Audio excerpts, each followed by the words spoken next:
Thank you so much. We have been overwhelmed, humbled, honored, and grateful.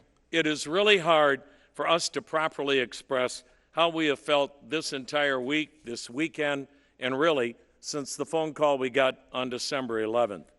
And before we go any further, our eternal gratitude to James Forbes Clark, who is the chairman of the Baseball Hall of Fame and Museum, and whose grandfather, Stephen Carlton Clark, founded this incredible place in 1936. Jane, we cannot thank you enough for all you do for our game and for this incredible week. Thank you so much.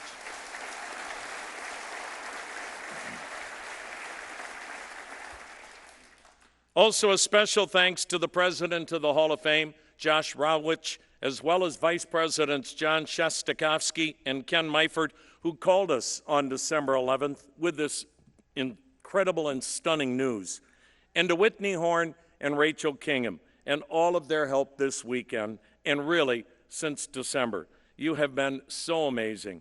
And to our own Francine Summers and Curtis Danberg of the Guardians, you folks have been incredible and have again made this so easy for all of us. And a special thanks to a gentleman you just heard, Joe Castiglione and his wife Jan. Joe, of course, went in last year as the Ford Frick recipient, and we have bothered them with countless phone calls. Jan, I promise Joe can now enjoy retirement. We won't bother you anymore. But your help has been beyond what you could have ever known, so thank you.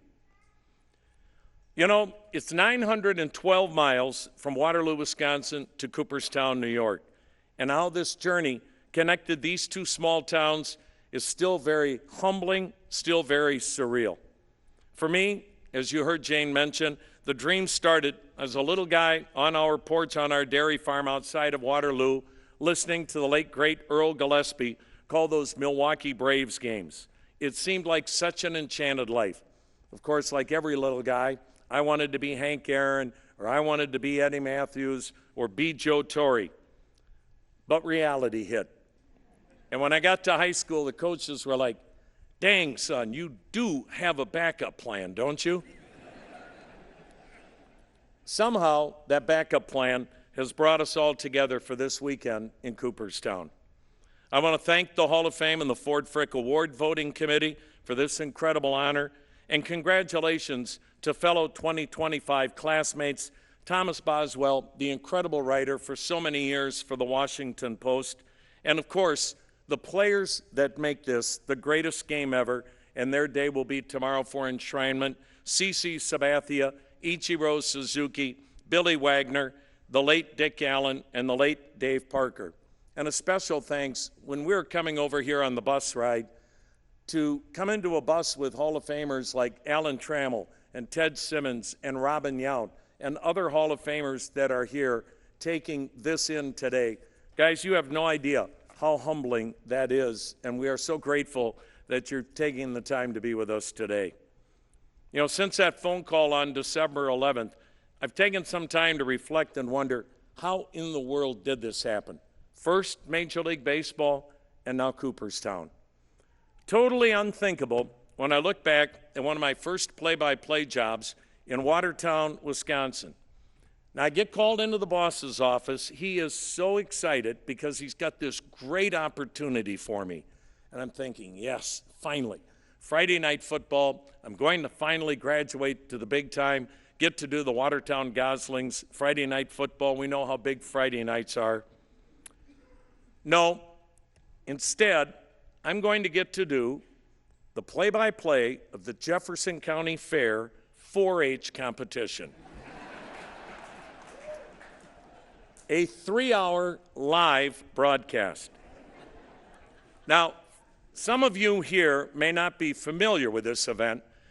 Kind of the World Series of livestock competition for youngsters involved in farming and raising their cattle.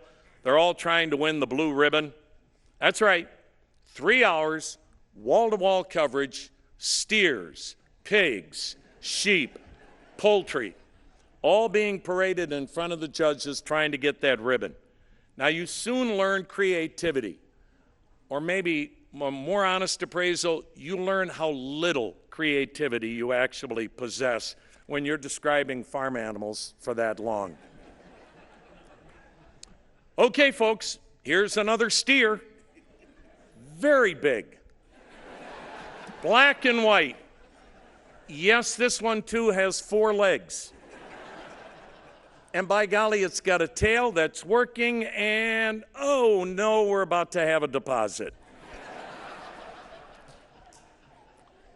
You know, they pretty much all look alike, but by golly, every one of them is going for the ribbon. But of course, what the winning animal does not realize is that next week, that winner is the special of the day at the local diner. That drive back from the fairgrounds certainly had me questioning my career choice, and in no way was Major League Baseball, and certainly not Cooperstown, even entering my mind. You know, I've always said I've had the best job in the world. For 36 years, I have had the privilege of narrating the Cleveland Indians and now the Cleveland Guardians. For over 3.5 decades, Cleveland and Northeast Ohio has made us feel like family. You great fans have welcomed us into your homes, your cars, and yes, your back porches. It's a passionate fan base, and it has been everything that we could have ever wanted in raising our family. Thank you, Cleveland, for being our Camelot.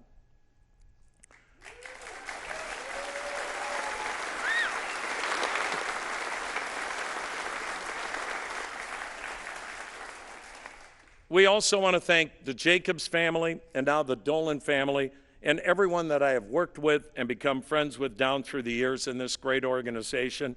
You will never work for or with better people, and at the risk of forgetting someone, I'm not going to start mentioning names, but Wendy and I thank you again and again and again.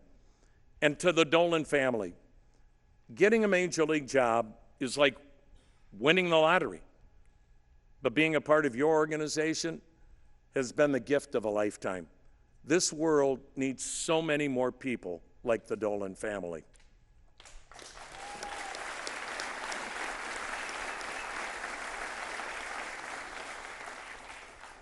Think what the Cleveland Indians and now the Guardians have accomplished. In the last 30 years, we've gone to the playoffs 14 times, the World Series 3 times.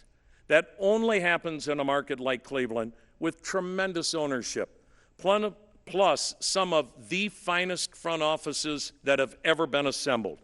Incredible managers and coaches.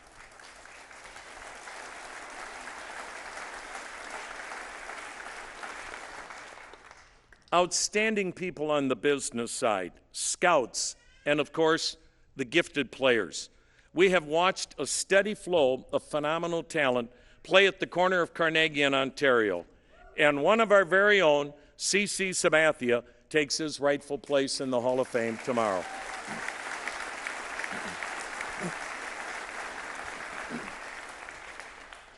To the late Herb Score, who welcomed me with open arms when I arrived in 1990, thank you. I learned not just how to call a game, but outside of my dad, no one ever gave me better advice. The greatest lesson from Herb came in 1990, my first year in the major leagues. Now, back then, we were the only team in Tucson, so every road trip was 2+ hours going to Phoenix. So what that meant was we were now listening for 2+ hours to one of Herb's 15 Frank Sinatra cassettes. Finally, the first cassette ends. I think, okay, here's my opening. And I'm quickly telling Herb, man, Herb, this is really a really good team. This is our year. My first year, of course. We're going to be in the playoffs, like I know. Herb gave me that look.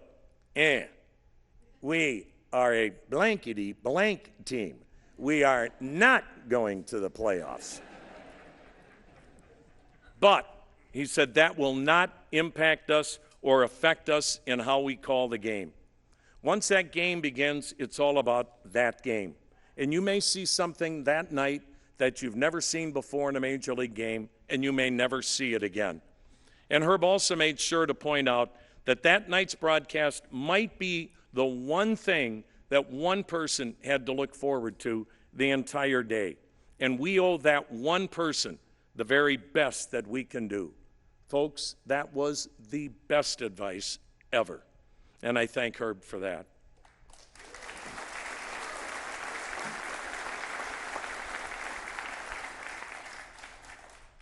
Then Herb said, would you please stop talking and put in another Frank tape? Another partner was the late Mike Keegan. Now, if you're from Cleveland,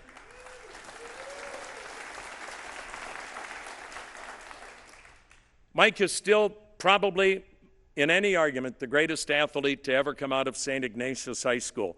He played college football at Holy Cross back when Holy Cross was a national power.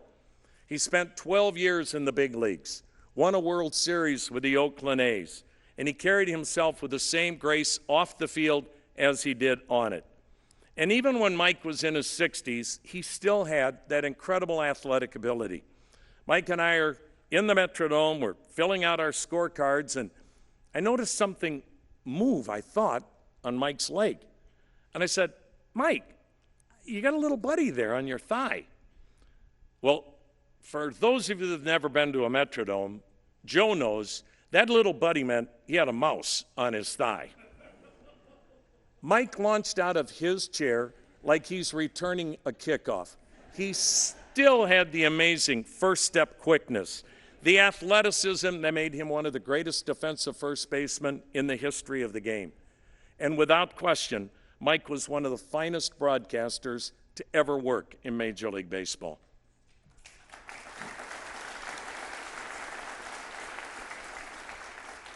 And all of my broadcasters over the years, Davey Nelson, Matt Underwood, Jim Rosenhaus, thank you for sharing the booth and the journey. We spend more time together for 7 months than we do with our families, and I've been so blessed to work with such great guys.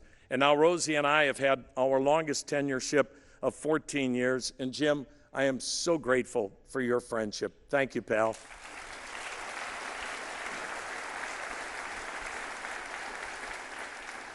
And to Terry Smith, the voice of the Los Angeles Angels, who gave me an opportunity to work with him in Columbus doing AAA games.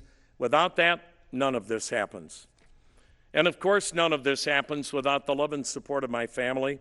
Going back to Waterloo with my parents, brothers, and sister, no one's ever had three better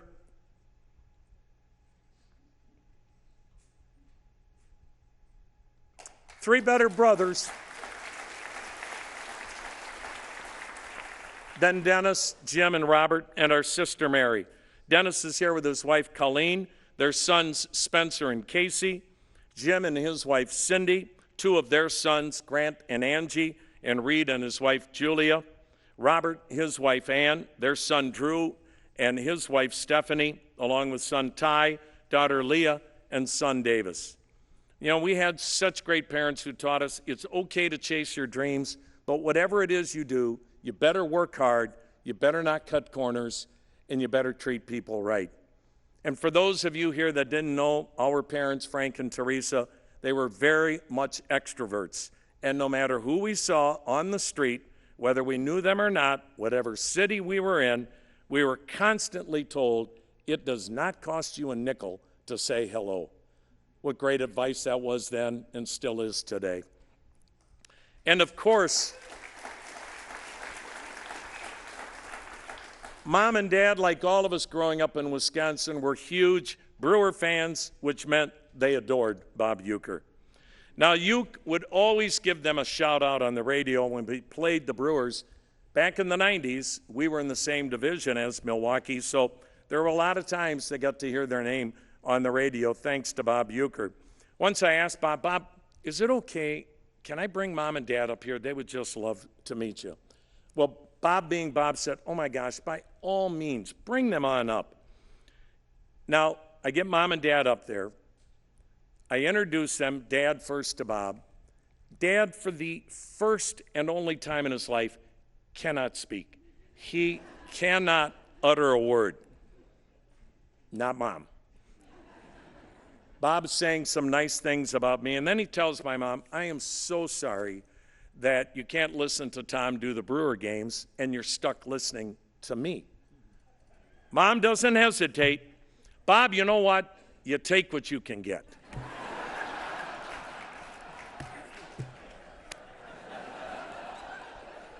Mom, you take what you can get. I am suddenly trying to usher them out of Bob's booth. I am horrified. Bob is doubled over laughing.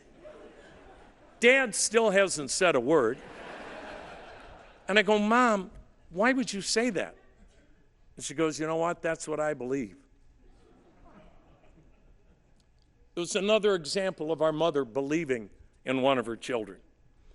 And we all miss Bob, but I am so grateful for his friendship, as well as all of the other Major League broadcasters I've been able to get to know down through the years. Meeting and getting to know these broadcasters has been such a gift. And to my friends, thank you for your friendship, your loyalty, your sarcasm, your reminders. Never take yourself too seriously, because you know what? Those are the best friends you can have. And we are so honored to have so many of our tremendous friends here with us this weekend, and we thank them. As well as our extended family, our cousins, the Bradys. They're from all over the country that they were able to get here, and we so appreciate that. To my wife, Wendy, thank you doesn't cover it. This great life that we have lived is because of you, your belief in me, and your belief in our family. You made the real sacrifices, the late nights, the solo parenting, the chaos. You did it with love, with strength, with grace. No husband has ever been luckier than me, and I love you so much, dear.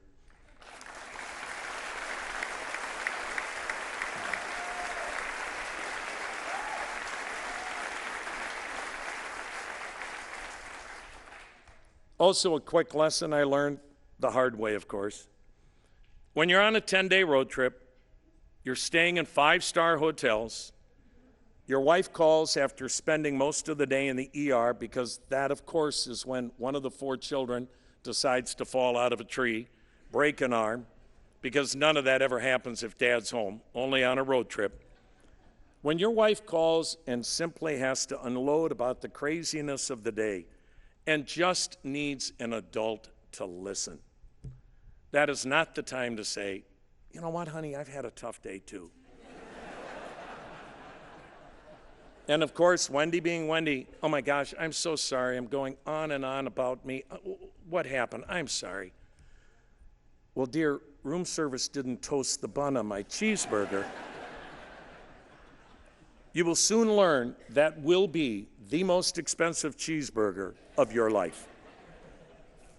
And finally, to our children, Nick and his wife, Marissa, Kelsey and her husband, Ryan, their daughter, Lexi, Bradley and his wife, Brittany, and their sons, Liam and John Patrick, and our daughter, Katie, thank you. Thank you for being our greatest pride, our greatest joy, our true legacy. This weekend has been incredible, but you're the real miracle. You and our grandchildren are everything to us, and you have given us so many great memories, and we're so lucky to be your parents. And now you've become these incredible young adults. And boy, in these times of cynicism and negativity in our world, we look to you and a number of other young people here today, and you go, you know what? Things aren't so bad. We're going to be okay. And we're going to be okay because of people like you. And always know the 2 greatest words ever are Daddy and Grandpa.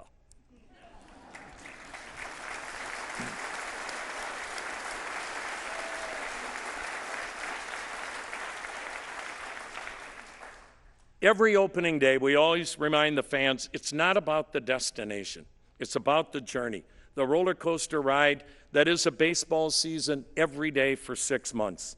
For 36 years, we have been so blessed and fortunate to be a very small part of that journey in this great game of baseball. We remain so grateful for every inning, every mile, every friend, every laugh, every game. And now this truly is the final destination. I certainly do not feel deserving or worthy of this incredible honor.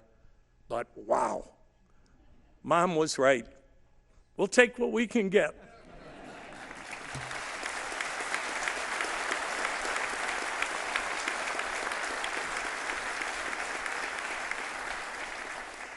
Thank all of you. Thank you so much, Cooperstown, and thank you, baseball.